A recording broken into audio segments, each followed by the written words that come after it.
నందనం ఎక్కడ ఉంది, నందనం ఎక్కడ ఉంది అని చెప్పి వెతకడం ప్రారంభించారు. అది పెద్ద ఇంటర్నేషనల్ హోటల్ కనుక సీసీ కెమెరాస్ చూశారు. సీసీ కెమెరా చూస్తే ఈ అమ్మాయి నెమ్మదిగా వెళ్ళిపోయి నెమ్మదిగా ఆ పొలంలో దిగిపోయి చనిపోవడం అంతా కూడా రికార్డ్ అయింది. ఎలా చనిపోయిందో తెలిసింది కానీ చనిపోతున్నప్పుడు ఎవరు కూడా కాపాడలేదు. ఒకే ఒక కూతురు లేక పుట్టింది. భారతదేశం కంటే దుబాయ్లో అయితే బాగా సెలబ్రేట్ చేద్దామని చెప్పి అక్కడ తీసుకెళ్ళి సెలబ్రేట్ చేశారు. ఎవరైతే ఆ యొక్క ఫంక్షన్కి సెంటర్ ఆఫ్ అట్రాక్షన్, ఆ సెంటర్ ఆఫ్ అట్రాక్షన్ ఆ అమ్మాయిని పక్కన పెట్టారో, హడావిడి చేశారో, ఈ హడావిడి చేసిన సందర్భంలో ఏం చేశారంటే అమ్మాయిని పట్టించుకోలేదు. అమ్మాయి ప్రమాదవశాత్తు ఒక ఈత పొలంలో పడి చనిపోయింది. ఇది మీరు ఇంటికి వెళ్ళిన తర్వాత గూగుల్ కొట్టండి, కేఎస్ చిత్ర డాక్టర్ ఒకే డెత్ అని కొట్టండి. నేను చెప్పినంత అక్షరాలు దాంట్లో ఉంటుంది. ఈ విషయాన్ని మీకు ఎందుకు గుర్తులోకి తీసుకొస్తున్నానంటే చాలా సందర్భాల్లో మనం పిల్లల కోసం చాలా ప్రయాసపడతాం. ఏ తల్లిదండ్రులు అడిగినా ఎందుకంటే ఉద్యోగం చేస్తున్నారంటే పిల్లల కోసం అని చెప్పి. చాలా ముసలి వాళ్ళు అడిగారు ఎందుకంటే ఇంకా బ్రతుకున్నారంటే పిల్లల్లో ఒక ఇంటి వాళ్ళు చేసేస్తే మా బాధ్యత తీర్పదండి. ఏ పిల్లల కోసం అయితే బ్రతుకుతామో, ఏ పిల్లలనైతే ప్రాణపదంగా ప్రేమిస్తామో కొన్ని సందర్భాల్లో ఆ పిల్లల్ని పట్టించుకోకుండా చాలా ఒత్తిడితో చాలా పరిభారంతో మనం ఏం చేస్తామంటే మన పనిలో ముందుకు ముడిగిపోతాం. అనేక సందర్భాల్లో పిల్లల్ని పట్టించుకోలేని కారణాన్ని బట్టి పిల్లలు భౌతికంగా దూరమైన సందర్భాలు ఉన్నాయి. పిల్లలు పట్టించుకోలేని కారణాన్ని బట్టి ఒకవేళ పిల్లలు చనిపోవడం జరగకపోవచ్చు కానీ పిల్లలు తప్పుదావ పట్టే కారణాలు కూడా ఉన్నాయి. ఈరోజు నా యొక్క ఫోకస్ ఏంటి అంటే ప్రభు సహాయంతో పిల్లల్ని పెంచడంలో ఉన్న నియమాలు. ప్రభు పిల్లలు పెంచడంలో బైబిల్లో చాలా నియమాలు ఉన్నాయి. అయితే అన్నిటినీ మనం చూడడానికి మన సమయం లేదు కనుక ఒక 15-20 నిమిషాల కాల వ్యవధిలో పిల్లల్ని దేవుని వాక్యానుసారంగా ఎలా పెంచాలి, పిల్లలు నష్టపోకుండా పిల్లల్ని తయారు చేసే బాధ్యతగా మనం ఏం చేయాలి, కేఎస్ చిత్ర గారు లాంటి పరిస్థితి మనకు కూడా రాకుండా ఉండాలంటే మనం ఏం చేయాలి. చూడండి, కేఎస్ చిత్ర గారు పాపం చాలా అడవి చేశారు కానీ అసలు ఆ విషయమైన అమ్మాయిని పట్టించుకోవాలి. మనం అలా ఉండకుండా ఉండాలని అది మనం హెచ్చరికగా తీసుకుంటూ దేవుని వాక్యంలో ముందుకు వెళ్ళిపోదాం. ముందుగా కీర్తన గ్రంథం 127వ కీర్తన తెరవండి. కీర్తన గ్రంథం 127 3వ మాట చదువుతున్నాను. కుమారులు యెహోవాను అనుగ్రహించు స్వాస్థ్యము, గర్భఫలము ఆయన ఇచ్చు బహుమానమే. కుమారులు అన్నారు, మరి కుమార్తెలు కాదా అంటే దాని అర్థం అది కాదు. పిల్లలు అని అర్థం. కుమారులు అవ్వచ్చు, కుమార్తెలు అవ్వచ్చు. పిల్లలు యెహోవా అనుగ్రహించు స్వాస్థ్యము, గర్భఫలంలో పిల్లలు మగవాళ్ళని పుట్టవచ్చు, ఆడవాళ్ళని పుట్టవచ్చు. గర్భఫలం ఆయన ఇచ్చు బహుమానమే. ముందుగా మనం పిల్లల విషయంలో గుర్తుపెట్టుకోవాల్సిన విషయం ఏంటి అంటే పిల్లలు మనకి దేవుడు బహుమతిగా ఇచ్చాడు. చాలా మంది అనుకుంటారు పెళ్ళి అయిందంటే పిల్లలు పుట్టేస్తారు అనుకుంటారు. కాదు. ఒకవేళ పెళ్ళి అయితే పిల్లలు పుట్టేస్తే ఐవీఎఫ్ సెంటర్ ఉండకూడదు. ఈ రోజుల్లో విజయనగరంలో కూడా ఐవీఎఫ్ సెంటర్ వచ్చేసింది. రేపో మాపో చూస్తే ఈ రాజాం కేర్ హాస్పిటల్లో పెట్టేసిన ఆశ్చర్యపోవట్ల. పార్వతీపురంలో పెట్టేశారు. పెళ్ళైన అందరికి పిల్లలు పుడుతున్నారా? పుట్టట్లేదు. పిల్లల తాలూకు విలువ తెలియాలి అంటే ఒక పిల్లలు పుట్టిన తల్లికి వెళ్ళి అడిగితే ఆవిడ చెప్తుంది ఆవిడ బాధ. దేవుడు బహుమతిగా మనకు పిల్లలు ఇస్తున్నాడు. పిల్లలు దేవుడు ఇచ్చే బహుమానం అనే విషయాన్ని గుర్తుపెట్టుకోవాలి. చాలా సందర్భాల్లో ఈ వాక్యం తెలియనప్పుడు కొన్ని సందర్భాల్లో నేను కూడా పిల్లలే యూస్లెస్ పిల్లలు, చెత్త అని తిట్టేవాడిని. ఇప్పుడు దేవుడిచ్చే బహుమానం చెత్తది అన్నప్పుడు ఇచ్చేవాడు ఏమవుతాడు? చెత్తవాడు అవుతాడు. అని మనం ఎవరిని తిడుతున్నాం? దేవుడిని తిడుతున్నాం. పిల్లవాడిని చెత్తవాడని తిడుతున్న ప్రతిసారి ఎవరిని తిడుతున్నాం అంటే దేవుడిని తిడుతున్నాం. చెత్తని ఎవరిచ్చారు మనకు? అప్పుడు దేవుడు ఇచ్చాడు. అప్పుడు దేవుడు ఏమవుతాడు? చెత్తవాడు అవుతున్నాడు. మనకు తెలియకుండా తెలియదు, ఆలోచన చేయం. మనం పాపం పట్ల ఏం చేస్తామంటే చెత్త రాసుకెళ్ళి చెత్త వెదవా ఏదో నోటికి ఏంటంటే మనకి కోపం తట్టుకోలేక తిట్టేస్తూ ఉన్నాం. పిల్లల్ని దేవుడు బహుమతిగా ఇచ్చాడు. బహుమతిలో 2 వ్యక్తులు ఉంటారు. ఎవడు అంటే ఇచ్చే ఆయన, పుచ్చుకున్న ఆయన. ఇచ్చేవాళ్ళు ఒకరు ఉంటారు, పుచ్చుకునే వాళ్ళు ఒకరు ఉంటారు. బహుమతి విలువ మళ్ళీ రెండింటి బట్టి ఆధారపడుతుంది. ఇచ్చే వ్యక్తి బట్టి ఆధారపడుతుంది, ఇచ్చే వస్తువు తాలూకు విలువ బట్టి ఆధారపడుతుంది. ఇప్పుడు నేను మీకు ఒక పెన్ ఇచ్చాను బహుమతిగా, అది మీరు జోబులో పెట్టుకుంటారు, పోయిన పెద్ద అడవిడి చేయరు, ఆ పెన్ కాబట్టి ఇంకో పెన్ కొనుక్కుంటారు. ఆ బహుమతిని అంత విలువగా చూసుకోరు, ఎందుకంటే ఆ బహుమతి తక్కువ విలువ. అదే బహుమతి పెన్ను మీకు మన సీఎం గారు ఇచ్చారు అనుకోండి, పాలిస్తారా? బీరోలో పెట్టుకొని దాచుకొని చెప్తే ఈ పెన్ను నాకు ఎవరు ఇచ్చారో సీఎం గారు ఇచ్చారు, అదే విలువ. కానీ ఇచ్చే వ్యక్తి బట్టి బహుమతి అనే విలువ, దాని తాలూకా విలువ అనేది మారిపోతుంది. తర్వాత ఒక బంగారం ఉంగరం ఇచ్చాను అనుకోండి నేనే, అది పారేస్తావా? పారే. అంటే బహుమతి రెండు బట్టి ఆధారపడుతుంది, ఇచ్చే వ్యక్తి బట్టి ఆధారపడుతుంది, దాని తాలూకా విలువ బట్టి ఆధారపడుతుంది. ఇప్పుడు బహుమతి ఇచ్చేవారు ఎవరు? దేవుడు. దేవుడు గొప్పవాడు కాదా? సర్వ సృష్టికర్త గొప్పవాడు. బహుమతి దేన్ని ఇచ్చాడు? పిల్లలు బహుమతి ఇచ్చాడు. ఒకవేళ అప్పుడు ఇచ్చాడు అనుకున్నాం, పిల్లలతో మాట్లాడుతున్నప్పుడు లేకపోతే పిల్లలతో మనకు వచ్చే ఆనందంతో ఈక్వలెంట్ ఏదని చెప్పండి. ఉదాహరణకి ఇప్పుడు నేను మా జస్ట్ బయటకు వెళ్ళి వచ్చాం, దానికి ఈక్వలెంట్ గా 1 లక్ష రూపాయలు వస్తుందా? ఒక 10 లక్షలు వస్తుందా? మన పిల్లలతో సంభాషించినప్పుడు వచ్చే సంతోషం కంటే ఈక్వలెంట్ ఇంకేమైనా ఉందా? అంటే ఇచ్చే వ్యక్తి గొప్పవాడే, ఇచ్చే బహుమానం కూడా గొప్పదే. అర్థం చేసుకున్నాం. దేవుడు మనకి పిల్లల్ని బహుమతిగా ఇచ్చాడు, ఆ విషయాన్ని మర్చిపోతున్నాం. అందువల్ల పిల్లల పట్ల మనం అజాగ్రత్తతో అశ్రద్ధతో ఉంటున్నాం. మనం ఇప్పుడు కూడా దేవుడు బహుమతిగా ఇచ్చాడనే విషయాన్ని గుర్తుపెట్టుకోవాలి. సరే, దేవుడు బహుమతిగా ఇచ్చాడు. మరి రెండోది, ఇప్పుడు ఇచ్చాయని దేవుడు అయితే తీసుకున్నవాళ్ళం మనం. బహుమతి ఇచ్చిన తర్వాత మెయింటైన్ చేయవలసిన బాధ్యత ఎవరు చెప్పండి? నేను మీకు బహుమతి ఇచ్చానండి, అది దాని మెయింటెనెన్స్ చూసుకోవాల్సిన బాధ్యత నాదా మీద? చెప్పండి. బహుమతిని మీకు ఇచ్చేసాను, మీకు ఏదో బహుమతి ఇచ్చాను, ఇప్పుడు దాన్ని చూసుకోవాల్సిన బాధ్యత ఇచ్చిన అయిందా పుచ్చుకున్న అయిందా? పుచ్చుకున్న అయిందా? ఇప్పుడు పిల్లల్ని దేవుడు మన బహుమతిగా ఇస్తే, మనం పిల్లల్ని దేవుడి మీద బహుమతిగా తీసుకున్న వాళ్ళం అయితే, దాన్ని ఇప్పుడు బాధ్యతగా చూసుకోవాల్సిన బాధ్యత మంద దేవుడిదా? మందే. చాలా సందర్భాలు మనం ఏం చేస్తామంటే తెలియకుండా దావా ఈ పిల్లల బాధ్యత నీదే అని చెప్పి ప్రభు మీద వేసుకుంటాం. మరి ప్రభు మీద వేయకూడదు, వేయాలి. కానీ దేవుడు మనకి వాళ్ళు ఏం చేశారంటే, వాళ్ళు మనకు అప్పచెప్పాడు, మనకు స్వాస్థ్యంగా ఇచ్చాడు, మనకి ఒక బహుమతిగా ఇచ్చాడు, దాన్ని మెయింటైన్ చేయవలసిన బాధ్యత మాత్రం మనదే. పిల్లలు దేవుడు మనకు బహుమతిగా ఇచ్చాడు కనుక పిల్లలు మెయింటైన్ చేయవలసిన బాధ్యత మనదే. ఇప్పుడు పెళ్ళికి చాలా గిఫ్ట్లు వచ్చాయి. గిఫ్ట్లు వచ్చినప్పుడు కొందరు ఏం చేస్తారంటే గిఫ్ట్ని పక్కన పెట్టేస్తారు, అలా మూల పెట్టి ఉంచుతారు. ఇప్పుడులో కూడా జరుగుతున్నదే, పిల్లలు పుట్టేశారు, పెద్దలు అవుతున్నారు, వాళ్ళు గాలికి పెరుగుతారు. గాలికి పెరగడం అంటే ఏంటంటే అన్నం పెడతారు, ఏమనుకుంటారంటే మంచి స్కూల్లో జాయిన్ చేయిద్దామని చెప్పి మంచి స్కూల్లో జాయిన్ చేయిస్తారు. ఇక్కడతో మా వాయిస్ తీరిపోద్ది అనుకుంటున్నారు.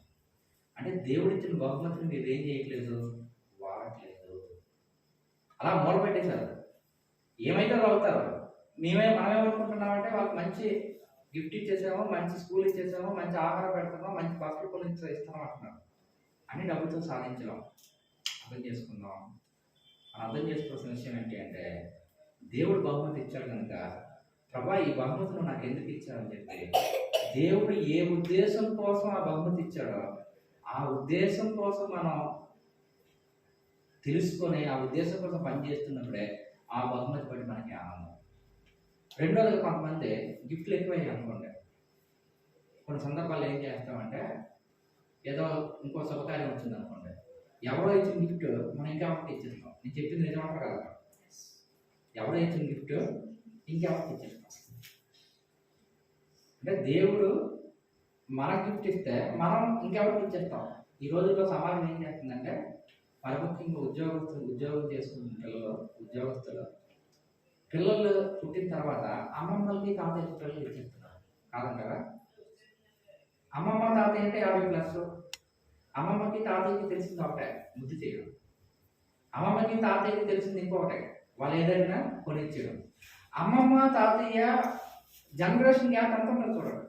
ఇప్పుడు మా దర్శనం మా పాప ఉన్నారు, వాళ్ళ అమ్మమ్మకి అలా వాళ్ళ తాతయ్యకి 60+. వాళ్ళకి ఈ తాలూకు ఆలోచన విధానం ఏంటి కూడా తెలియదు. వాళ్ళకి తెలిసిన దాన్ని ఏంటంటే ఇది ఏదైతే అది కొనిచ్చాడు. మా పాప ఉన్న చాలా కంగారు పెట్టింది. ఏంటి అంటే సెలవులో మా అమ్మమ్మ ఇంటికి వెళ్ళిపోతాను, ఎందుకంటే నా దగ్గర పక్కలో అమ్మమ్మ వాళ్ళ ఇంటికి వెళ్ళిపోతారు, ఏమైనా కొనిస్తారు. నా దగ్గర ఏదైనా కొనేమని, ఎందుకు, ఇది ఎందుకు కావాలి, ఎప్పుడు కావాలి, ప్రతిదాని కోసం మాట్లాడతారు. ఎందుకంటే తన తాలూకు మైండ్ సెట్ ఏంటో నాకు తెలుసు. మా మాయ గారికి, మా అత్తయ్య గారికి వాళ్ళ ఆ అమ్మాయి మైండ్ సెట్ తెలియదు. వాళ్ళు ఏమనుకుంటారంటే ఏదైనా కొనిస్తారు. మా మాయ గారు, మా అత్తయ్య గారికి కాదు, ఎవరైనా పిల్లలకి ఏదైనా కొనిచ్చేస్తే అదే శ్రేష్టమైనది అనుకుంటారు. అంటే దేవుడు మనకి పిల్లల బహుమతిని ఇస్తే మనం ఏం చేస్తున్నాం, మనకి ఇచ్చిన బహుమతిని వేరే వాళ్ళ చేతిలో పెడుతున్నాం. మనం మన తల్లిదండ్రుల బహుమతి, మా వైఫ్, మా మాయ గారికి, మా అత్తయ్య గారికి బహుమతి. మా పిల్లలు కాదు. మా పిల్లలు ఎవరు బహుమతి, మాకు బహుమతి. ఇప్పుడు మా పిల్లలు చూసుకోవాల్సిన బాధ్యత ఎవరిది, మాది. మేము మా పిల్లలు చూసుకోకుండా ఏం చేస్తే ఒకవేళ వాళ్ళంతా చెప్తే మేము దేవుడిచ్చే ఆనందాన్ని కోల్పోతాం. అది దైవిక నిర్ణయం కాదు. కొందరు గిఫ్ట్లు ఏం చేస్తున్నారంటే పడకవాళ్ళని చేస్తున్నారు. ఎందుకు పిల్లలు విఫలమవుతున్నారు అంటే, అయితే దేవుడిచ్చిన బహుమతిగా వాళ్ళు గుర్తించట్లేదు. ఒకవేళ గుర్తించినా దాన్ని ఏం చేస్తున్నారంటే, దేవుడు మనకు అప్పచెప్పిన బాధ్యతల్ని మనం ఏం చేస్తున్నామంటే మన చేతిలో నుండి వేరే ఒకరికి అప్పచెప్తున్నాం. అయితే మీరు అనవచ్చు, నేను అమ్మమ్మకి, నాన్నమ్మకి, లేకపోతే తాతకి పిల్లలు చూపించకూడదా, పిల్లల్ని అప్పచెప్పకూడదా? అప్పచెప్పచ్చు. అమ్మమ్మలతో తాతయ్యతో గడపవలసిన సమయం ఉండాలి, కానీ అమ్మమ్మలు తాతయ్యలు తల్లిదండ్రులు బాధిస్తున్న వాళ్ళు నెరవేర్చకూడదు. వాళ్ళని పెంచవలసిన బాధ్యత ఎవరిదే, తల్లిదండ్రులదే. వాళ్ళతో ఆడుకోవచ్చు, వాళ్ళతో మాట్లాడేసి తప్పలేదు, అర్థం చేసుకుందాం. కానీ ఖచ్చితంగా దేవుడిచ్చిన బహుమానం అనే విషయాన్ని మనం గుర్తుపెట్టుకోవాలి. సరే, పిల్లలు పెంచడంలో మొదటి నియమం ఏంటి అంటే, పిల్లలు మనకి పెళ్ళైనంత పర్లేదు, పిల్లలు మనకి ఏదో ఆకస్మికంగా రాలేదు, పిల్లలు చెత్తగాదోడు కాదు, పిల్లలు ఏదో ఒక చెడ్డవాళ్ళు కాదు. పిల్లలు దేవుడిచ్చిన గొప్ప బహుమానం. దేవుడు మనకి ఇచ్చాడు. వాటిని మెయింటైన్ చేయవలసింది ఎవరు అంటే మనమే చేయాలి. అమ్మమ్మ చేయకూడదు, నాన్నమ్మ చేయకూడదు, తాతయ్య చేయకూడదు. సరే, అయితే ఇప్పుడు దేవుడు బహుమతి ఇచ్చాడు కదండి. మీకు ఎవరైనా బహుమతి ఇస్తే ఏం చెప్తాం, థ్యాంక్స్ అంటాం కదా. పిల్లల పట్ల కూడా మనం చేయవలసిన రెండోది ఏంటి అంటే దేవుడికి కృతజ్ఞత చెల్లించాలి. కీర్తనాకారుడు అంటాడు, నా ప్రాణమా యెహోవాను స్తుతించుము, నా ప్రాణం సమస్తమా ఆయన చేసిన ఉపకారంలో దేనిని మర్చిపోవద్దు. దేనిని మర్చిపోవద్దు అంటాము. మనం ఏం చేస్తున్నాం అంటే కళ్ళ ముందే దేవుడు మనకు పిల్లల్ని స్వాస్థ్యంగా ఇస్తే దేవుడు ఇచ్చిన పిల్లల పట్ల దేవుడిని స్తుతించే బదులు ఈ పిల్లలతో చేసుకోలేకపోతున్నానండి, ఈ పిల్లలకు దండం అండి, ఈ పిల్లలకు నమస్కారం అండి, ఇలాంటి పిల్లలు ఎవరికి పుట్టకూడదండి, మీకో నమస్కారం, మీలాంటి చెత్త వాళ్ళు ఎక్కడ దొరకలేదండి అనట్లేదా? మా ఇంట్లో కూడా 2-3 సందర్భాల్లో మాట్లాడుకుంటాను, మీకు నమస్కారం రా, మీలాంటి పిల్లలు ఎక్కడ కూడా ఉండరు. ఒకవైపు దేవుడిచ్చిన బహుమతి మనం ఏం చేస్తున్నాం అంటే దేవుడు తిడుతున్నాం. పిల్లలు తిట్టట్లాగా ఎవరిని తిడుతున్నాం, దేవుడు తిడుతున్నాం. దేవుడు మనకు పిల్లల్ని బహుమతిగా ఇచ్చినందుకు ప్రభువుని మనం ఏం చేయాలంటే స్తుతించాలి. నా ప్రాణమా యెహోవాను స్తుతించుము, నా అంతరంగం సమస్తమా ఆయన చేసిన ఉపకారంలో దేన్ని మర్చిపోదు. దేవుడు మన పిల్లలు బహుమతి ఇచ్చాడు. అయితే వాళ్ళు అలర్ట్ చేస్తారు కావాలట్లా, నేను ఇంప్రాక్టికల్గా మాట్లాడట్లా. పిల్లలు చాలా అలర్ట్ చేస్తారు, పిల్లలు చాలా మనకి ఏడిపిస్తూ ఉంటారు. ఒక్కోసారి పిల్లలు చాలా తలలోకి వచ్చే పనులు చేస్తుంటారు. తలలోకి వచ్చే పని చేసినప్పుడు వాళ్ళకి బుద్ధి చెప్పడం తప్పు కాదు, కానీ వాళ్ళు మనకు తెలియకుండా మన కోపంలో మనం కోపం తీర్చుకోవడానికి వాళ్ళ మీద ఏదో ఒక మాట్లాడడం తప్పు. అది దేవుణ్ణి మనం నిందించిన వాళ్ళం అవుతాం. ఎందుకంటే దేవుడు బహుమతి ఇచ్చాడు. ఎవరైనా బహుమతి ఇచ్చారు అనుకోండి, చెత్త గిఫ్ట్ ఇచ్చావు, బుర్ర బుద్ధులని గిఫ్ట్ ఇచ్చావు, ఇలాంటి గిఫ్ట్ ఇచ్చేవేంటి, నీకు అసలు బుర్ర ఉందా, నీకు బుద్ధి ఉందా, ఇదేం గిఫ్ట్ అంటావా? ఎంత గిఫ్ట్ ఇచ్చినా ఆ గిఫ్ట్ మనం ఏం చేస్తామంటే చాలా అపురూపంగా చూసుకుంటాం కదా. దేవుడు పిల్లలు మనకి స్వాస్థ్యంగా ఇస్తే, దేవుడు పిల్లలు మనకి ఈవిగా ఇస్తే, దేవుడు పిల్లలు మనకి బహుమతిగా ఇస్తే, పిల్లల పట్ల మనం దేవుడిని స్తుతించవలసిందే తప్ప పిల్లల పట్ల మనం ఎప్పుడు కూడా సాతాను భాష మాట్లాడకూడదు. దేవుని బట్టి మనం పిల్లలు దేవుని యొక్క బహుమతి అనే విషయాన్ని గుర్తిరగాలి. సరే, గుర్తిరిగామండి. మూడోదిగా ఏం చేయాలి? మరి పిల్లలు ఉన్నారు, వాళ్ళు తప్పులు చేస్తూ ఉంటారు. పిల్లల్ని వాళ్ళు ఖచ్చితంగా సహజంగా, ఒకవేళ ఏ పిల్లలు తప్పులు చేయలేదు అనుకోండి, అయితే వాళ్ళు 2 అవ్వాలి. వాళ్ళు చేయాలని అవ్వాలి, లేకపోతే ఈ భూమి మీద ఉన్న దేవుడిని అవ్వాలి. పిల్లలు మాత్రం తప్పులు చేయడం సహజం, వెరీ నేచర్. పిల్లలు తప్పులు చేయకుండా ఏ పిల్లలు కూడా ఉండరు. ఎవరి పిల్లలు కావచ్చు, మీరు ఎంత పద్ధతిగా బయట కనబడకుండా మీరు మేకప్ చేయొచ్చు, కానీ పిల్లలు అనే వాళ్ళు ఖచ్చితంగా సహజసిద్ధంగా బాలుడికి స్వాభావికంగా ఏం పడుతుందంటే మూఢత పడుతుంది. అయితే ఇప్పుడు ఏం చేయాలి? పిల్లలకి మూడవది మనం చేయవలసిన పని ఏంటి అంటే సామెతల గ్రంథం 22:6 చదవండి. సామెతల గ్రంథం 22:6. బాలుడు నడవవలసిన త్రోవను వానికి నేనేమో, వాడు పెద్దవాడైనప్పుడు దాని నుండి తొలగిపోడు. బాలుడు నడవవలసిన త్రోవను నేర్చుకో. ఎవరు నేర్పించాలి? ఎక్కడ నేర్పిస్తున్నాం? ఒకసారి ప్రశ్నిస్తున్నాం. బాలుడు నడవవలసిన త్రోవను మనం నేర్పిస్తున్నామా? చదువు నేర్పిస్తున్నాం. డిఏవిలో జాయిన్ చేయండి, కేజీబీలో జాయిన్ చేయండి, మోడల్ స్కూల్లో జాయిన్ చేయండి, ఢిల్లీ పబ్లిక్ స్కూల్స్ జాయిన్ చేయండి. టీచర్లుగా నాకు తెలుసు, మా టీచర్లు ఏమంటారంటే విద్యా బుద్ధులు చెప్పేవాడు టీచరు. ఇప్పుడు బుద్ధులు ఎక్కడ చెప్పట్లేదు. బుద్ధులు చెప్తామంటే నాలాంటి ప్రిన్సిపల్ ఏం చేస్తారంటే నీకు సిలబస్ అయిందనేది అడుగుతున్నారు. సిలబస్ చెప్పేస్తే అదే గొప్ప. ఏ టీచర్ బుద్ధి చెప్తున్నానండి? మీరేమనుకుంటారు, అది మనమేమనుకుంటాం అంటే మా పిల్లోడికి మంచి స్కూల్లో, మంచి కాస్ట్లీ స్కూల్లో డబ్బులు ఇచ్చి జాయిన్ చేస్తే ఆ లైఫ్ అప్పుడు అది ఇంజనీర్ అయినట్టు ఫీల్ అయిపోతాం. అక్కడ ఆడగలం ఉంటుందంటే ఆ సంవత్సరంలో ఆడ చెప్పవలసిన పాఠాలు చెప్పేసి వాళ్ళకి రాయించవలసిన నోట్స్లు రాయించేసి మనం నెత్తి మీదకి ఒక 100 మార్కులకి 95 మార్కులు తగ్గకూడదు, మళ్ళీ 99. ఇక్కడ డిఏవి పేరెంట్ మీటింగ్కి వెళ్తున్నప్పుడు ఒక ఆవిడ తగ్గవాడుతున్నారు. మా వాడు 99 ఎందుకు వచ్చాయండి అని. 99 మార్కులు తగ్గకూడదు, మార్కులు వచ్చేస్తే సరే. ఇప్పుడు పిల్లలకి స్కూల్లో జరుగుతుంది ఏంటి అంటే బుద్ధులు ఎవరు నేర్పించట్లా. ఏం నేర్పిస్తున్నారు? సిలబస్ నేర్పిస్తున్నారు. ఏం నేర్పిస్తున్నారు? సైన్స్ నేర్పిస్తున్నారు. ఇంకేం నేర్పిస్తున్నారు? మ్యాథ్స్ నేర్పిస్తున్నారు. ఈ సైన్స్, ఈ ఐఐటి గొడవ వచ్చేసిన తర్వాత, ఈ నీట్ గొడవ వచ్చిన తర్వాత సైన్స్ మ్యాథ్స్ తప్ప ఈవెన్ సోషల్ స్టడీస్ కూడా నేర్పించేది ఎక్కడ లేదు. విపరీతంగా సైన్స్ సైన్స్ సైన్స్. ఇప్పుడు పిల్లలకి మనం బుద్ధి నేర్పించట్లేదు, పిల్లలకి ఓకే టీచర్లు త్రోవ నేర్పించట్లేదు. మరి ఎవరు నేర్పిస్తారు? సోషల్ మీడియా నేర్పిస్తుంది. ఎవరు నేర్పిస్తున్నారు? యూట్యూబ్ నేర్పిస్తుంది. ఎవరు నేర్పిస్తున్నారు? స్కూల్లో అల్లరి చిల్లరగా తిరిగే గ్యాంగ్ నేర్పిస్తుంది. ఎవరు నేర్పిస్తున్నారు? వీధులు అల్లరి పిల్లలు నేర్పిస్తున్నారు. ఎవరు నేర్పిస్తున్నారు? ఇల్సిట్ లిటరేచర్ నేర్పిస్తుంది. ఒక విధంగా చెప్పాలంటే ప్రతి అంశాన్ని పిల్లలకు బోధించవలసింది ఎవరు అంటే తల్లిదండ్రులే. ఈ రోజు కూడా తల్లిదండ్రులుగా మనం కొన్ని విషయాలు పిల్లలతో మాట్లాడాలి. మనకి బిడియం, మనకు సిగ్గు. వాళ్ళు ఏం చేస్తున్నారు? పిల్లలు గుర్తుపెట్టుకోండి, మీరు నేర్పించినా నేర్పించకపోయినా వాళ్ళు నేర్చుకుంటారు. మీరైనా నేర్పించాలి, వాళ్ళని నేర్చుకుంటారు. ఎక్కడ నేర్చుకుంటారు? క్లాస్మేట్ దగ్గర, ఫ్రెండ్ దగ్గర, యూట్యూబ్ దగ్గర, ఫేస్బుక్ దగ్గర, ఇంకెవరో దగ్గర నేర్చుకుంటారు. దేవుని వాక్యం సెలవిస్తుంది ఏంటి అంటే బాలుడు నడవవలసిన త్రోవను నేర్పించు, పెద్దవాడైనప్పుడు దాని నుంచి తొలగకూడదు. చాలా మంది అనుకుంటారు ఏంటి అంటే పెద్ద ఇంత శబ్దం అనుకుంటారు. దేవుని వాక్యం అలా చెప్పట్లేదు. బాలుడుగా ఉన్నప్పుడే నేర్పించు, పెద్ద అయిన తర్వాత ఏమవడం తొలగకూడదు. పెద్ద అయిన తర్వాత నేర్పించడానికి ఏముండదు. మీకు తెలుసో తెలియదు, హ్యూమన్ బ్రెయిన్ కున్న ఒక పవర్ ఏంటి అంటే హ్యూమన్ బ్రెయిన్ ఐక్యూ ఫార్మేషన్ అంటారు. మీకు బిఎడ్ చేస్తే ఒక అర్థం అవుతుంది. ఐక్యూ ఫార్మేషన్ ఎంతవరకు జరుగుతుందంటే 14 years లోపే జరుగుతుంది. 14 years దాటిన తర్వాత ఐక్యూ ఫార్మేషన్ ఏమి ఉండదు. ఇక్కడ మేడం గారు ఉన్నారు, చిన్నపిల్లలు పెట్టిన పిల్లడికి 2 సంవత్సరాల్లోపు అన్ని పెట్టిమంటారు. అదే 2 సంవత్సరాలు పెట్టి 2 సంవత్సరాలు దాటిన తర్వాత పెడితే డైజెషన్ సిస్టమ్ డెవలప్ అవ్వదు. సిస్టర్ చెప్పింది రైట్ అండి. ఎంజైమ్స్ డెవలప్మెంట్ అనేది 2 years లోపే కదా జరిగిపోవాలి. అన్నిటికీ ఎక్స్పోజ్ అయిపోవాలి.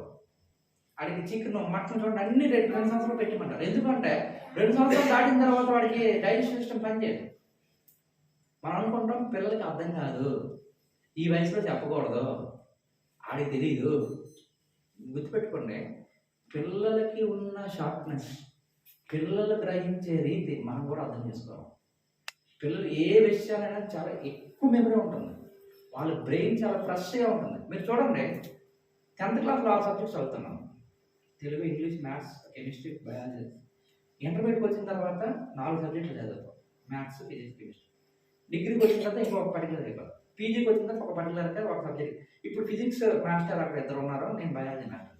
నాకు బయాలజీ చదవగలను నేను కొంచెం కెమిస్ట్రీ చెప్పడం నాకు చేత కాదు, వాళ్ళకి బయాలజీ చెప్పడం వాళ్ళకి చేత కాదు. మేము చదివినవే కదా, ఏవైతే 10th క్లాస్లో చదివచ్చామో, ఏవైతే ఇంటర్లో చదివచ్చామో, తర్వాత పెద్ద అయిన బ్రెయిన్ అనేది సాకరు. మరి పిల్లలు చూడండి, అది ఫిజిక్స్ చెప్తాడు, బయాలజీ చెప్తాడు, మ్యాథ్స్ చెప్తాడు, ఏం చెప్పరు, ఏది చెప్తాడు. పిల్లల బ్రెయిన్ చాలా యాక్టివ్గా ఉంటుంది. అందుకే దేవుని వాక్యం అది గుర్తిరిగే వారు నడవలసిన త్రోవను మనం నేర్పించు, పెద్దోడైనప్పుడు the best age to learn is below 14. ఏ కళని నేర్చుకోవడానికి, ఏ విషయం నేర్చుకోవడానికి 14 years లోపు పిల్లలుగా ఉన్నప్పుడు మనం నేర్పించగలిగితే వాళ్ళు చాలా ప్రయోజనం పొందుతారు. కొన్ని తర్వాత మనకు పెద్ద అయిన తర్వాత మనం ఎంత ప్రయత్నం చేసినా, ఎంత మీరు చూడండి, చిన్నప్పుడు సైకిల్ తొక్కున్న వాళ్ళు పెద్ద అయిన బండి ఈజీగా చేస్తారు. ఇప్పుడు అమ్మాయిలు ఉన్నా, మీరు చిన్నప్పుడు సైకిల్ మీద ఎవరైతే తొక్కారో ఇప్పుడు బండి అంటే ఏం కాదు. చిన్నప్పుడు సైకిల్ తొక్కకుండా ఇప్పుడు పెద్ద అయిన తర్వాత బండి మీద నేర్చుకోండి, సోమవారం పడాలని బండి రాదు. ఎందుకు అంటే లెర్నింగ్ ఎబిలిటీస్ అనేవి పెద్ద అయిన తర్వాత ఉండవు. చిన్ననాటి నుండే పిల్లలకి నడవలసిన త్రోవ నేర్పించాలి. మరి త్రోవ నేర్పించాలి అంటే ఇక్కడ ఇంకొక విషయం గుర్తుపెట్టుకోవాలి. నేను మీకు త్రోవ చెప్పాలన్న ముందు నాకేం తెలియాలి, నాకు త్రోవ తెలియాలి. పిల్లలకి మనం త్రోవ నేర్పించాలంటే ముందు మనకు లైఫ్ మీద ఒక అవగాహన ఉండాలి. మనకే లైఫ్ మీద ఒక క్లారిటీ లేదు. ఏం జీవితం, దేవుడు నాకు ఇంకా ఇదేవలేదు, దేవుడు నాకు ఇంకా అదేవలేదు, దేవుడు నాకు ఇంకా ఈ ఉపకారం చేయలేదు, దేవుడు నాకు ఇంకా ఆ ఉపకారం చేయలేదు. మనమే డిస్సాటిస్ఫైడ్ లైఫ్తో మనం పిల్లలకు కూడా ఏమి ఇస్తాం, మన దగ్గర లేనిది మన పిల్లలకి ఇవ్వడం. We don't share what we don't have. మన దగ్గర లేని దాన్ని మన పిల్లలకి ఇవ్వడం. మనకి ఏదైతే డిస్కంటెంట్ఫుల్ లైఫ్ ఉందో అదే మన పిల్లలకి ఇస్తున్నాం. అర్థం చేసుకుందాం. మనకి త్రోవ తెలియాలి. మరి మనకి ఎలా త్రోవ తెలుస్తుంది? మనకి త్రోవ తెలిస్తే మన త్రోవలో మనం ఏం చేయగలమంటే పిల్లలు నడిపించగలం. మనకి త్రోవ ఎలా తెలుస్తుంది? దానికి కూడా ఆధారం దేవుని వాక్యం. దేవా, నీ వాక్యం నా పాదములకు దీపమును, నా త్రోవకు వెలుగైనది. నడువుడి త్రోవ ఇది అనే శబ్దం నా చెవులకు వినబడదు. ఆయనతో సహవాసం చేసిన వల్ల మనకు మేలు కలుగును, గొప్ప దీవెన కలుగును. దేవుని వాక్యం దగ్గరికి వచ్చి ప్రభువా నాకు త్రోవ తెలియదు. దేవుని వాగ్దానం ఏంటి? నీ మీద దృష్టి ఉంచి నీకు ఆలోచన చెప్పగలను, నువ్వు నడవవలసిన మార్గాన్ని నీకు బోధిస్తాను. ఏదో భక్తి అంటే ఆదివారం చేసిన భక్తి కాదు. మన ఫ్యామిలీ జీవితాన్ని లేకపోతే మన పిల్లల జీవితాన్ని కట్టకుండా మన ఇక్కడికి వచ్చి ఆరాధన చేతులు చేసినంత మాత్రాన దానివల్ల ఉపయోగం లేదు. భక్తి అంటే ఏదో మనం బయటికి చేసేది కాదు. భక్తి మన ఫ్యామిలీగా మన సంతోషం లేకపోతే మన భక్తి వల్ల ఉపయోగం ఏంటి? అర్థం చేసుకుందాం. మనం పిల్లలకు నేర్పించాలంటే మనం నేర్చుకోవాలి.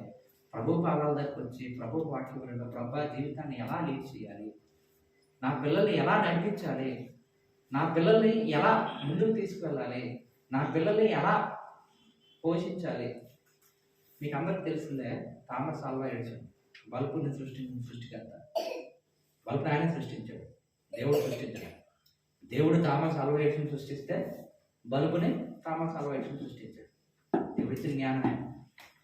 అయితే ఆయన ఏ స్కూల్లో కూడా అసలు ఆయన పుట్టిన దగ్గర నుంచి మోరన్ అంటే బుద్ధి బాధ్యం గల పిల్లడు. ఆయనకి మైండ్ సరిగ్గా డెవలప్మెంట్ లేదు.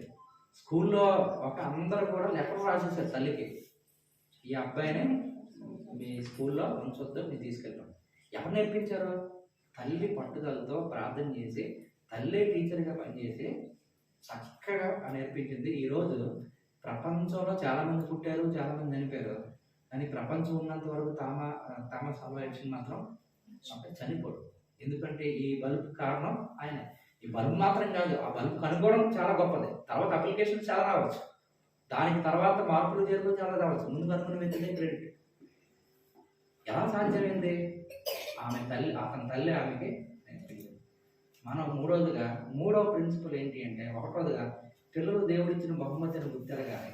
రెండోదిగా పిల్లలు దేవుడిచ్చినందుకు దేవుణ్ణి మనం స్తుతించాలి. మూడోదిగా పిల్లలకు మనం నేర్పించాలి. పిల్లలకు మనం ఏం చేయాలంటే నేర్పించాలి. ఏమి నేర్పించాలి? అన్నీ నేర్పించాలి. ఎవరు నేర్పించాలి? మనమే నేర్పించాలి. టీచర్లు నేర్పించేది పాఠాలే. ఈ రోజుల్లో మరి ముఖ్యంగా మోడర్న్ టీచర్స్ డబ్బుల కోసం వెళ్ళిపోతున్నారు. ఎవరో మంచి టీచర్ లేరు అనట్లేదు. పొరపాటున మన మాస్టర్ లాంటి మాస్టర్ మంచోరు ఉన్నాయి. ఇప్పుడు మన రాంబాబు మాస్టర్, సామ్యుల్ మాస్టర్ ఎవరో బాబు ఇంక లైఫ్ చెప్తామని చెప్పి ఒక 4 రోజులు పాటలు చెప్పడం మాస్టర్ అనుకోండి, పిల్లలు మీద కంప్లైంట్ ఇచ్చేస్తారు. మా మాస్టర్లు వచ్చి సిలబస్ చెప్పకుండా మత ప్రచారం చేసేస్తున్నారు, మతంలోకి మార్చేస్తున్నారు. ఇదొక గొల్ల. పొరపాటున క్రైస్తవ టీచర్స్ ఏదో మంచి చెప్దాం అనుకుంటే ఏం చేస్తారంటే మత ప్రచారం చేసేస్తున్నారు, మతంలో మార్చేస్తున్నారు. బుద్ధులు చెప్పడానికి టీచర్ సమయం లేదు. గుర్తుపెట్టుకోండి, మీ పిల్లలకు మీరు బుద్ధులు చెప్పారా మంచిదే, లేకపోతే బుద్ధి మీరు చెప్పట్లేదు కనుక వాడు బుద్ధి వచ్చినట్టు వాడు చెబుతాడు, తప్పు వాడుతారు. గాలిపటాన్ని దారం లేకుండా విడిచిపెట్టేశారు, ఏమవుతుంది? ఎక్కడికైనా ఎగురుతుంది. అది సరిగా ఎగరాలంటే ఏం చేయాలి? తాడు దారం మన చేతిలో ఉండాలి. 3వ నియమం ఏంటి అంటే పిల్లలకి మనం నేర్పించాలి. 4వదిగా ఏం చేయాలో చూసి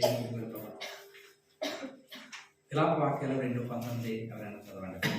విలాప వాక్యాలు 2:19. నువ్వు లేచి రేయి మరుపుజామున మొరపెట్టుము, నీళ్లు కుమ్మరించినట్టు ప్రభు సన్నిధిని హృదయం కుమ్మరించము, నీ పరిస్థితుల్లో ప్రాణం కొరకు నీ చేతులను ఆయన కట్టి. ఇక్కడ విషయం ఏంటి అంటే యెరూషలేము మీదకి ఒక డెవాస్టేషన్ రాబోతుంది, ఘోరమైన తెగులు రాబోతుంది. ఇర్మియా ఈ విలాప వాక్యాలు రాస్తూ దర్శన రీతిగా మాట్లాడుతున్నాడు. యెరూషలేము మొత్తం నాశనం అవబోతుంది. అయితే ఆ నాశనంలో యెరూషలేములో ఉన్న పిల్లలు కాపాడబడడం కోసం తల్లి ఏం చేయమంటున్నాడు? రేయి మొదటి జామున లేచి నీ పిల్లల కోసం ప్రార్థన చేయి. రేయి మొదటి జామున ముందు లేగాలి, మనం ప్రార్థన చేయాలి, ముందు మనం లేవాలి. ఎంతమంది తల్లులు తెల్లవారు 8 గంటలు లేస్తున్నారు?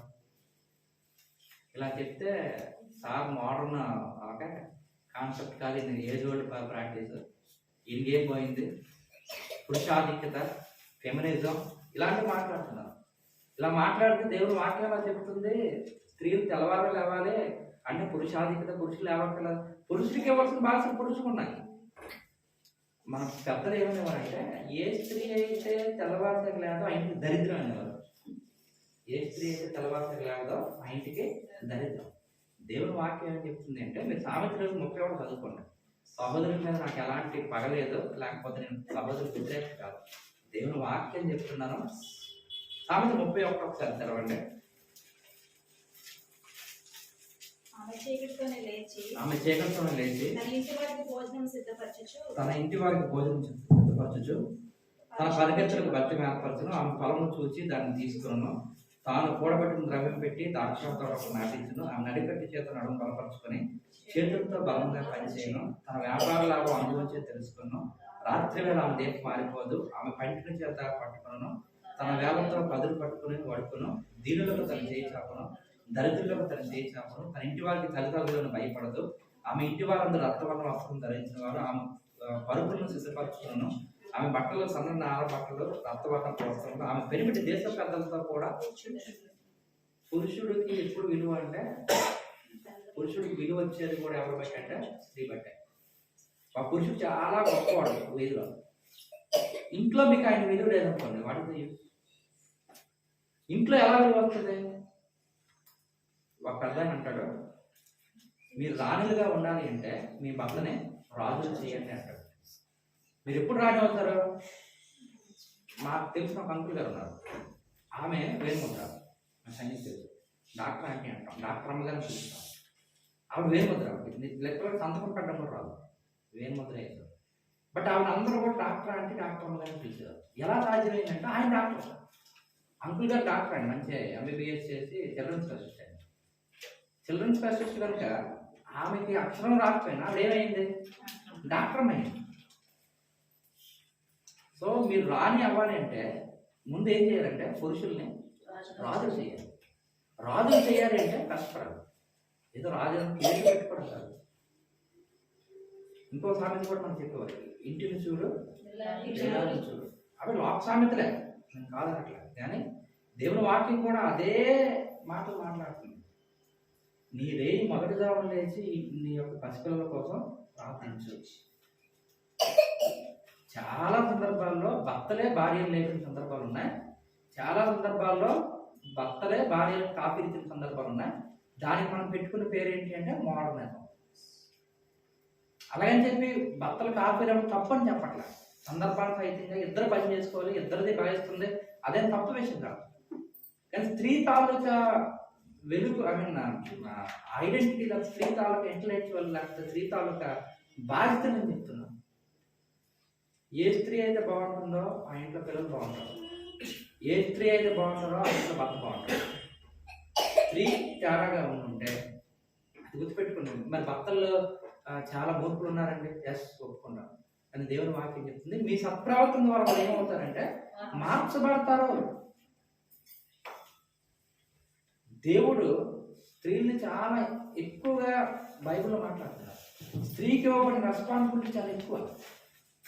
ఒక విధంగా స్త్రీలు ఉద్యోగం చేయకూడదు అనడానికి కారణం ఏంటి అంటే, ఉద్యోగం చేసిన వాళ్ళు ఏంటంటే అన్ని బాధ్యతలను సక్రమంగా, స్త్రీ పని చేయకూడదని బైబిల్ చెప్పాలి.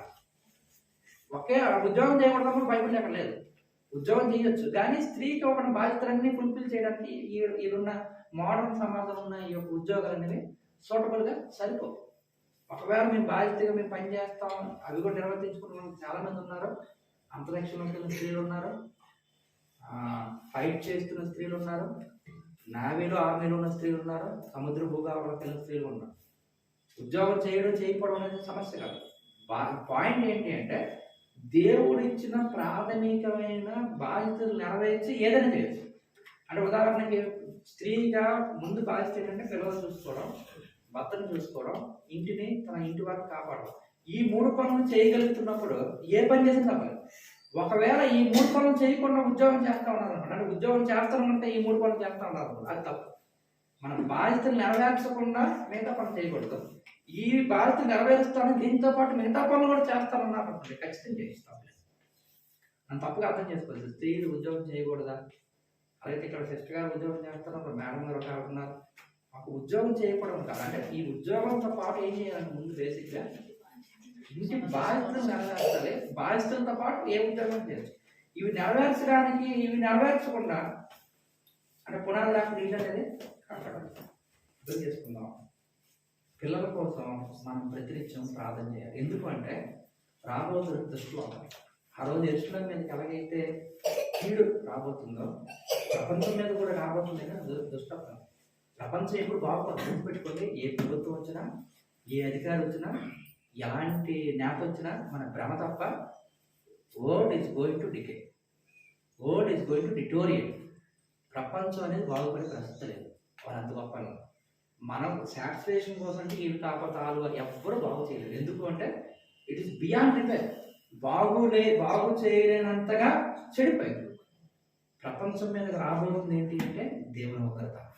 ఈ దేవుని ఉగ్రతలో మన పిల్లలు పడకుండా ఉండాలి అంటే మనం చేయవలసింది ఏంటి అంటే వాళ్ళ రక్షణ కోసం మనం ప్రార్థన చేయాలి. జాన్ వెస్లీ గారి తల్లి చాలా మంది పిల్లలు అంటే ఆవిడకి ప్రతిరోజు సాయంత్రం పడుకునే ముందు ప్రతి పిల్లోడి దగ్గరికి వెళ్ళి నిమిషం ప్రార్థన చేస్తే ప్రపంచంలో గొప్ప వ్యక్తులు అయ్యారు.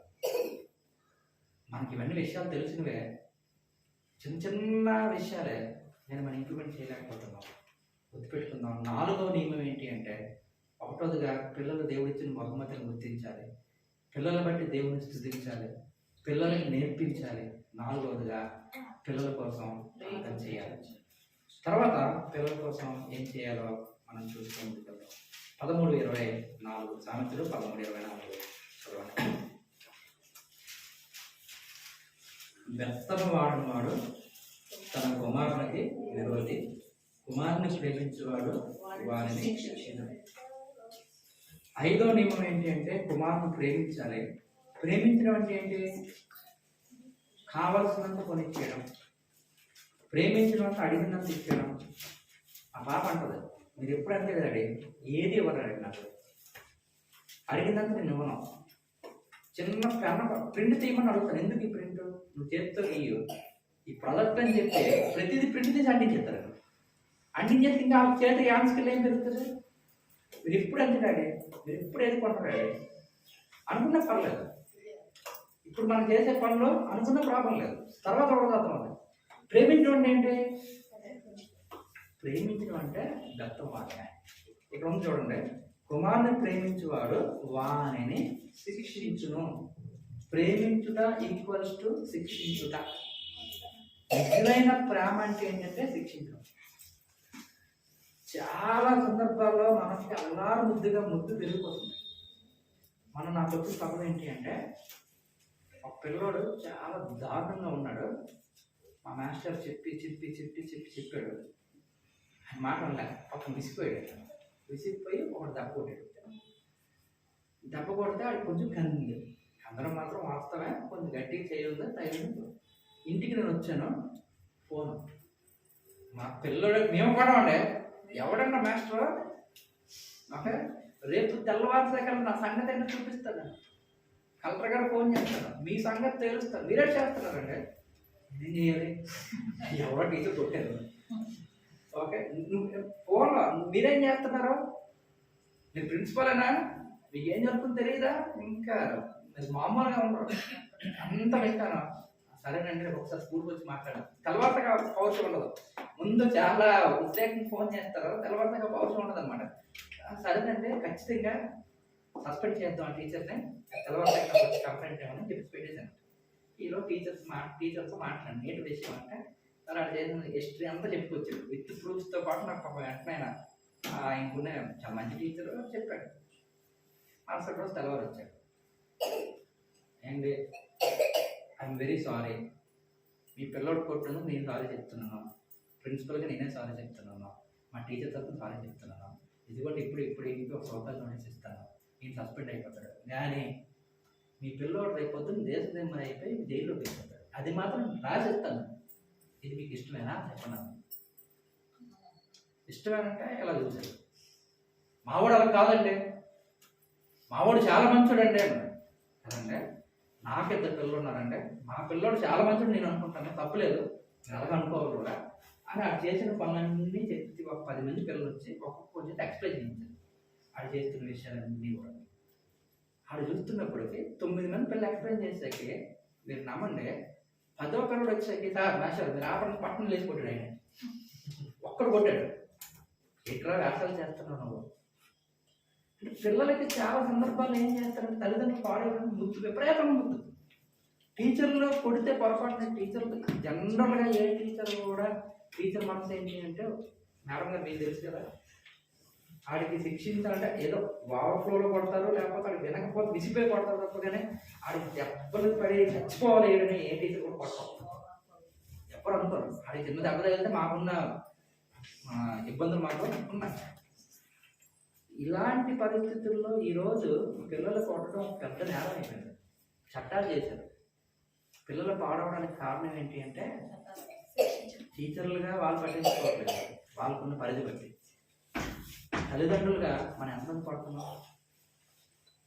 జరిగిన విషయం చెప్పలేమండి. 8th క్లాస్లో నేను మధ్యాహ్నం స్కూల్కి వెళ్ళకుండా గ్రౌండ్కి వెళ్ళిపోయి బ్రహ్మాండ క్రికెట్ ఆడుకున్నాను. ఆ రోజు మా నాన్నగారు మున్సిపాలిటీలో పనిచేసేవారు. ఆయన మున్సిపాలిటీలో ఇంజనీర్ కనుక ఆయనకి అథారిటీ సంఖ్య ఉండేది. కర్మకాయలు ఏంటంటే ఆ రోజు మా స్కూల్కి వెళ్ళారు. మా స్కూల్కి వెళ్ళి మా నాన్నగారు బిల్డింగ్ విషయం మీద ఏదో సంథింగ్ అఫీషియల్ వర్క్ మీద వెళ్ళారు. మా హెచ్ఎం గారు ఊరుకోవచ్చు కదా, కొంచెం అఫీషియల్ పిల్లలంటే కొంచెం కలుపుకోలుగా ఉంటాడు. సార్ ఏంటి సార్ మనవాడు జ్వరం ఏంటి సార్ మధ్యాహ్నం స్కూల్కి రాలేదంటే, ఈలోగా ఏమైంది రాలేదండి అదే సార్. ఆయన ఇంటికి వచ్చారు. ఇంటికి వచ్చాక నేను భోజనం చేస్తున్నాను. ఎక్కడికి వెళ్ళాను అని అన్నారు. అంటే స్కూల్కి వెళ్ళానండి అన్నారు. స్కూల్కి వెళ్ళాను, నా స్కూల్కి వెళ్ళాను. ఏంటి చెప్పారన్నారు. మనకు అలవాటు తెలియదు కదా, మ్యాథ్స్ కెమిస్ట్రీ మ్యాథ్స్ ఏదో చెప్పాను. ఎదురుగా వేడి చారు ఉంది. వేడి చారు అలా ముఖం మీద ఉంచారు. ఇదంతా బెల్ట్ పట్టుకుని ఇంచుమించు 8 నుంచి రాత్రి 10 వరకు కొట్టాను. ఎందుకు కొడుతుందని చెప్పాను. నేను ఈలోగా ఈ కొట్టే భయంకి మొత్తం మిగతా చెప్పాను. మన హోంవర్క్ చేయలేదు, మన స్కూల్కి వెళ్ళలేదు, ఈరోజు స్కూల్కి వెళ్ళలేదు. ఈలోగా ఏంటి ఎందుకు కొడతానని చెప్పు అంటే, స్కూల్కి వెళ్ళదని కొట్టలే. ఎందుకు అబద్ధం అన్నాడు? స్కూల్కి వెళ్ళకుండా నేను స్కూల్కి వెళ్ళలేదు, గ్రౌండ్లో ఉండి ఆడుకున్నాను అని ఎందుకు చెప్పలేదు? ప్రభు మహాప్రభు అంటే చెప్తున్నాను. ఆ రోజు నుంచి నాకు అబద్ధాలకి బ్రేక్ పడింది. ఆ రోజు నుంచి ఒకవేళ స్కూల్కి వెళ్ళకూడదు అనిపిస్తే డేరింగ్గా వెళ్ళిపోయేవాడిని. నాన్నగారండి ఈరోజు నా స్కూల్కి వెళ్ళాలనిపించట్లేదు, ఆడుకోవాలి. చాలా ఫ్రీడమ్ ఇచ్చేవారు, ఆడుకో కావాలంటే ఆడుకో. కానీ ఆ రోజు అప్పుడు కొట్టిన ఆ చారు వంపడం ఈ రోజుకి నాకు గుర్తుంది. ఈ రోజు నేను ఒక ప్రిన్సిపల్ అయ్యానంటే ఆ రోజు చారు వంపడం చాలా పాత్ర ఉంది. అర్థం చేసుకుందాం. మనం ప్రేమించడం అంటే ముద్దు చేయడం అనుకుంటాం, కాదు, శిక్షించడం. అయితే మీరు బయట ఉదాహరణ చెప్పారండి అంటారా? బైబిల్లో భయంకరమైన విషయం చెప్తారు. ఏలీ ఉన్నాడు, మహాభక్తుడు, సీనియర్ మోస్ట్ ప్రవక్త, దేవుని దర్శనం పొందుకున్నవాడు. పిల్లలు తప్పు చేస్తున్నారని తెలిసి కూడా ఏం చేయలేదు, గద్దించలేదు. ఏమయ్యారు పిల్లలు? ఒకే రోజు నాశనం అయిపోయారు. తప్పు చేస్తున్నారని తెలుసు, ఏమీ తెలిసి కూడా ఏం చేయలేదు. దేవుని వాక్యంలో సూటిగా ఉంటుంది, తెలిసి కూడా. దేవుడిచ్చిన బహుమానమే, దేవుడిచ్చిన బహుమతులు వాళ్ళు పెడదోవ పడుతున్నప్పుడు శిక్షించవలసిన బాధ్యత కూడా ఎవరికంటే ఈ నిమిషం బాధపడతారు. చాలా మంది తల్లిదండ్రులకి ఇంకొక జబ్బు కూడా ఉంది. మొన్న ఒక ఆయన మా టీచర్లు 10th క్లాస్ అడాప్షన్ లిస్ట్ ఇచ్చి ఫోన్ చేస్తుంటే తెల్లవారు లేవట్లేదు పాప. ఆయన వచ్చాడు, సార్ ఆ పాప లేవట్లేదండి. నేను చెప్పినట్టు చెప్పద్దు, ఫీల్ అవుతుంది. నీ పాపకు నీ మీద నీకు లేకపోతే మాకేం పట్టింది, నేను చెప్పాను చెప్పదు, పాప మీరు ఖచ్చితండి, మీరు కొట్టండి. అందరూ కామన్ డైలాగ్ అంటే చితగొట్టండి సార్, నేనేం అన్నాం. ఎంతవరకు అంటే ఆయన కోపం తీరినంత వరకు. పొరపాటు అది దెబ్బ తగిలింది అనుకోండి, మళ్ళీ 4 అవర్స్ అవుతారు. చిత్తగొట్టి అంటే మీకేం ప్రాబ్లం లేదంటారు. అర్థం చేసుకుందాం. తండ్రి తాను ప్రేమించిన కుమారుడిని శిక్షించాడు. ఎబ్రీ పత్రికలు చదవండి, దేవుని వాక్యం చెప్తే, ఒకవేళ తండ్రి శిక్షించిపోతే మీరు దుర్బీజులే కానీ కుమారులు కాదు. తండ్రి శిక్షించిన కుమారుడు ఎవడో క్వశ్చన్ మార్క్ చేస్తాడు.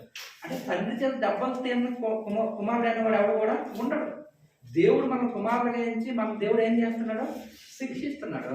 భౌతికమైన తల్లిదండ్రులుగా మనం పిల్లల్ని శిక్షించట్లేదు అంటే they are adding towards danger. పిల్లలకు దెబ్బలు పడట్లేదు, పిల్లలకి గసరట్లేదు, పిల్లల్ని మనం క్రమశిక్షణ పెట్టట్లేదు అంటే ఒకరోజు మన చేతులారే మనం మహా ప్రమాదాన్ని సంపాదిస్తాం. దేవుని ఉద్దేశం అది కాదు. ఎంతగా ప్రేమించామో వాళ్ళకి అవసరమైనప్పుడు అంతగా శిక్షించవచ్చు. తండ్రి శిక్షించిన కుమారుడు ఎవడనుంటాడా? తండ్రి దెబ్బలు పడకుండా ఒకవేళ ఎవరైనా పిల్లలు ఉంటే ఖచ్చితంగా వాళ్ళు ఏమవుతారంటే పాడవుతారు. అర్థం చేసుకుందాం. నేను ముగిస్తున్నాను, సమయం మాట్లేదు. 5 నియమాలు పిల్లల పెంచడంలో వాక్యానుసారంగా 5 నియమాలు. నెంబర్ 1, దేవుడిచ్చిన బహుమతి. పిల్లలు మనకు పుట్టలేదు, పిల్లలు మనకి ఏదో పెళ్ళైంది కనుక మనకు కలిగలేదు. దేవుడు బహుమతిని ఇచ్చాడు. దేవుడు బహుమతిని ఇస్తే బహుమతిని మెయింటైన్ చేయవలసిన బాధ్యత ఎవరిది? మనదే. ఇచ్చిన ఆయన కాదు బహుమతి మెయింటైన్ చేయడం, పుచ్చుకున్నా మనదే బాధ్యత. సో దేవుడు ఇచ్చిన బహుమతి కోసం రెండోదిగా మనం ఏం చేయాలి? దేవుడిని సృష్టించాలి. మూడోదిగా పిల్లలకు మనం నేర్పించాలని ముందు మనకి ప్రభావం తెలియాలి. 4వదిగా పిల్లల కోసం ప్రార్థన చేయాలి. 5వదిగా పిల్లల్ని ప్రేమించాలి, అనగా పిల్లల్ని శిక్షించాలి. ప్రేమించాలంటే ఇవ్వాలనుకోవద్దు, ప్రేమించుట అంటే శిక్షించుట. అంటే ధన్యతను పరిశుద్ధాత్మ దేవుడు అనుగ్రహించాడు.